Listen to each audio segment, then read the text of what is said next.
Good afternoon, and good afternoon to listeners of and viewers of SABC. No, it's a pleasure to have you with us.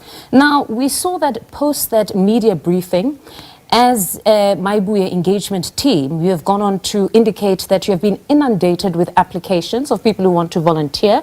Just talk to us about how the process is unfolding now. No, look, after the press conference which we held on the 19th of June, we then later on got to issue an invitation to volunteers who would form part of the consultation process, and we have received tens of thousands of people who got to volunteer from different provinces. All right. We have a pledged commitment to say that they want to form part of the consultation process, but it appears that a substantial number of those are already saying that let us start a political party, but we don't want to take that decision yet.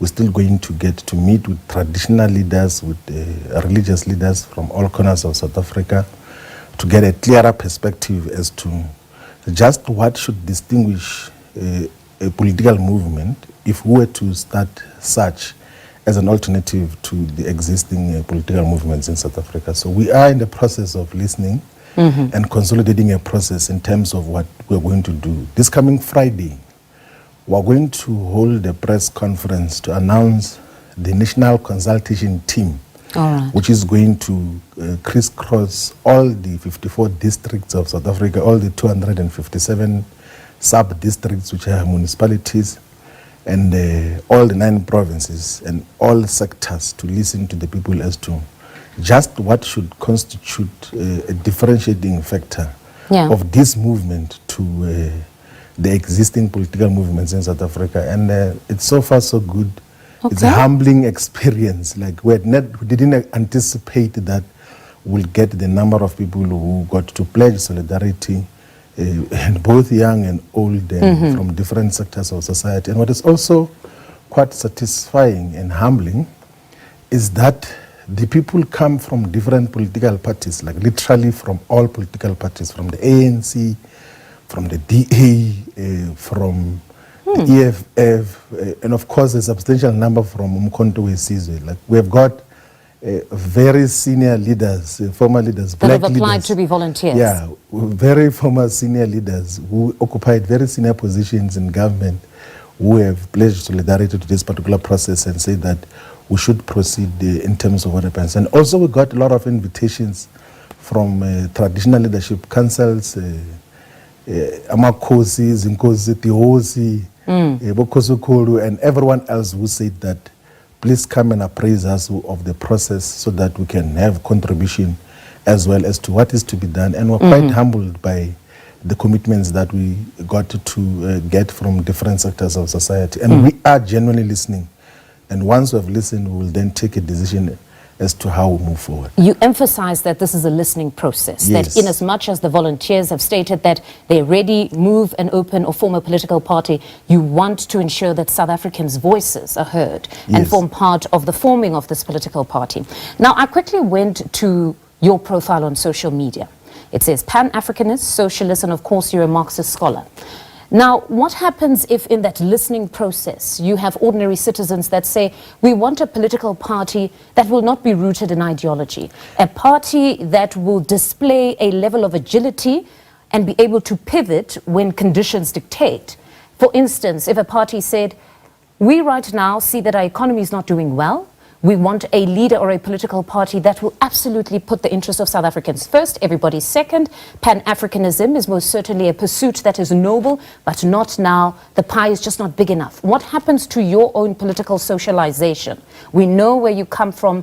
Are you now a leader that is willing to become a blank canvas because you're going to the people to say you guys are going to mold the kind of political party that you want now, even if it means you become a man who dabbles in protectionist politics?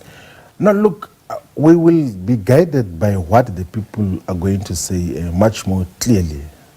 I've learned a lesson before, like where I got to conceptualize and write the founding documents of a political party and literally got to download my political perspectives into the founding documents of the Economic Freedom Fighters. So the Economic Freedom Fighters says it's a Marxist-Leninist organization, it's Pan-Africanist, it ascribes to heterodox economics, and those are my personal views in terms of how it got to happen.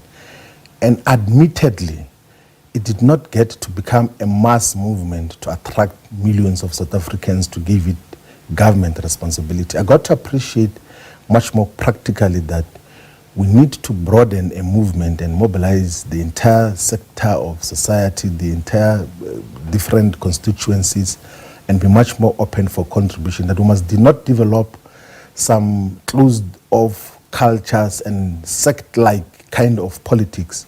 We need to open up, but there are certain non-negotiable principles that we are going to uphold if we were to open a political organization, and those principles include the commitment to redress of the imbalances of the past. So there is no one who's going to say to us that, no, let us forget what happened under colonialism and apartheid, and then we then accept that.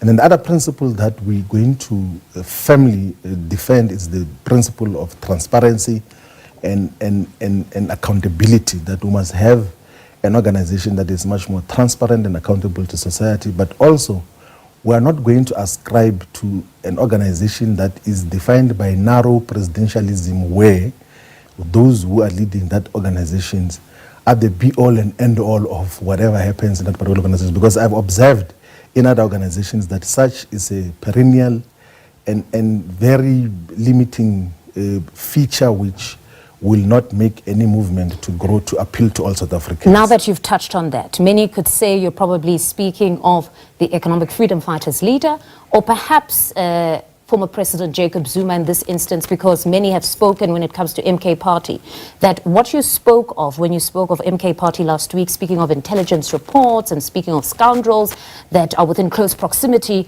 of the president of Umkhonto we Sizwe, that really you are almost highlighting a party that is struggling with politics of proximity, that those who have the president's ear would be the ones that probably are elevated and are the ones who actually get to be the leaders of the political party. Now, that if that were the case, that you were painting a picture of politics of proximity, what of those that would then say, you are correct, it seems they are struggling with that, but that you also were a beneficiary of politics of proximity? What? It's a question, a legitimate one. Commentators have said that. I'm trying to figure out how beneficiary, so they would say you probably would have been a beneficiary of these politics of proximity because you had the ear of the president, you came into the party, quickly occupied very senior strategic positions, so that now perhaps you shouldn't cry foul if others now are enjoying that access or proximity, because that is how the cookie crumbles. What would you say to that? So do you know, like, I think I said it in the press conference as well, something which is true. Whether in the EFF or in MK, I've never gone to anyone because we are close and said that I want to lead in this particular position. Like when we started the EFF, like I was advised that I must be deputy president. I didn't say that I want to be deputy president. And then I was elected in conference in Umkhonto we Sizwe. I was assigned the role of national organizer when I arrived. But by the way, in the initial discussions before I joined, there was even suggestion by President Zuma, which is a fact, that I must be president of Umkhonto we Sizwe, something which I rejected. I said that that will be inappropriate. I can't be president of an organization which you lead, and I can't be president to you, President Zuma, because I've got tremendous respect of your leadership and you must lead this organization. And even the role of Secretary General, President Zuma is the one who called me here in Johannesburg at a hotel to say that we are thinking of making you Secretary General. Even when people were campaigning to say I must be removed as Secretary General, not once did I go to him and then, say so would they not that be right? I want to be. No, would they not be right that perhaps it was not merit or mandate, that it's a mere call, that maybe now others have got the call, that Look, it's how it works? So, because that is the politics which I'm providing a systemic and correct critique of. And by the way, it's not the first time I provide that critique of presidentialism. Yeah. I wrote a public article, I think, in 2017, where I critiqued the politics of presidentialism in South Africa and the entire African continent. That majority of times, those who get to be elected as presidents, they think that the organizations that they lead are their personal property, and the sphere of influence becomes their family, friends, and family members, and people that they've got proximity to. It's a phenomenon which I have historically got to critique that Okay. those are not sustainable politics. That is why we are saying foundationally to this Africa Mabuya process that if we were to constitute a political party, it must never be a personal project. It must never be a Floyd shivambo project. If, by the way, majority of South Africans say that let us constitute a political movement and its founding president must be someone else other than myself, I will gladly accept that. In the interest terms of time, Mr. Shivambo, and I Yes. profusely apologize. I wish we had more time with you. My other question is on the EFF. You have repeated that it is a cult. You even made an example on another platform that what used to happen, which many would have seen, is that at press conferences, it would be only the leader that would speak and the other leaders, the top leadership, would not get an opportunity to speak. Now, given that you hold such strong views about the economic freedom fighters, are you now not perhaps almost giving credence to at least some of what Malema has stated, that there was never a genuine call when Mkhonto weSizwe Party wanted progressive forces to unite, because you now felt or held or harbored these views that that was a cult? Why then would there have been a call by Mkhonto weSizwe or yourselves to say we want to unite all progressive parties, we believe that we all can wage some sort of a strong war against perhaps the ANC or the Democratic Alliance?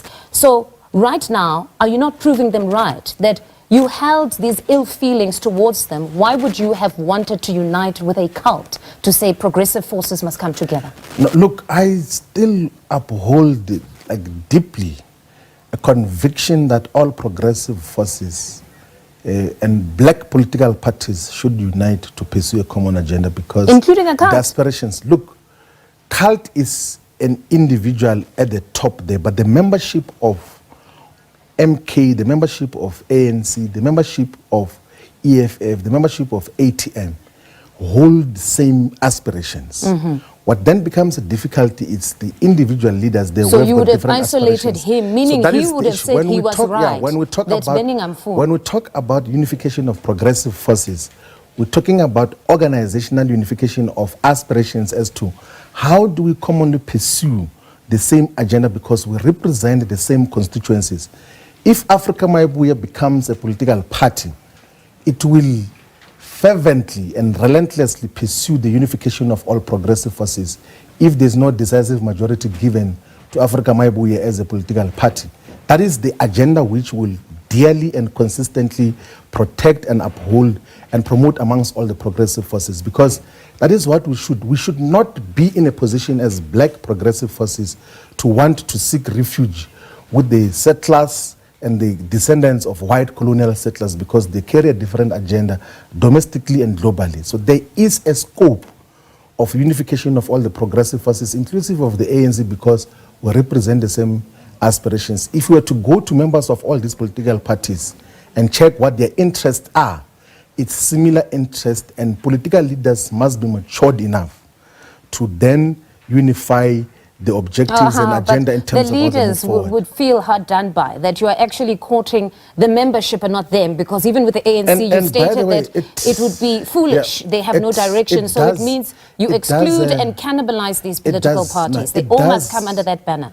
It does for them happen. at least, it would look like that. There are so many instances where these cultish organizations, you have leaders who don't have the primary interest of their members on the ground. And that is what we're trying to move away from. That is why we are thinking and we're consulting on the possibility of constituting a different political movement, because those that are supposed to represent their constituencies are not representing their constituencies, they are representing themselves. And they are representing their own personal interest and their family interest. And that is demonstrated with how they manage the internal resources that are meant to benefit their own organizations. Mr. Shivambo, I really profusely apologize. I wish we had more time. Unfortunately,